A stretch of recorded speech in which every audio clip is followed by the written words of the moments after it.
đây nhiều là chim khá đó ai cái chút cất lâu tuổi thế là mà hiện MGK players semi final lút tốt thế mà Atrana nên đủ hạ đâm tổ khóc mày game nó sắp ra na riru ha cái sử dụng game bộ chuyện không ai bắt lòng phong trở thầy lâu nữa mà game nó sắp ra chắc là chứ mà sẽ hay chắc mấy tụi muốn nuông tổ khóc này qua Atrana cú tao hơn ôi đụng mũi IKEA MGK defensive striker hết rồi hiện MS il ex-serviceman hồn chua semi final lút chiang còn đi bồi hề anh nên đủ hạ đâm tổ khóc mày từ là sơn hết rồi MGK bây giờ sang khả năng chua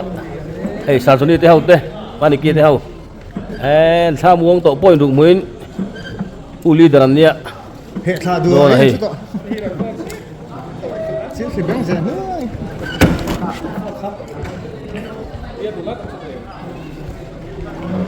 commentator nang van một pui à lăng văn vai mới lâu gì dâu về thâu thì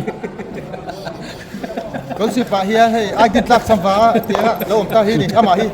vai đi lâu tian khala der de orang zel mi ông khom to nga chon qua lẹ a block de char se à vàng lại bị chỉ midfielder tru lu thuyền ha nè anh đi đâu hiền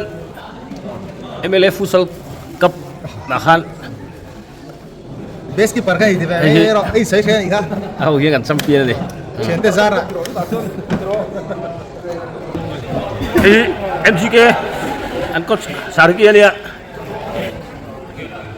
sẽ phải là lù lớn lão của bạn MGK hiền coach Pandi anh rồi á sẽ phải là lùt về thầy ta này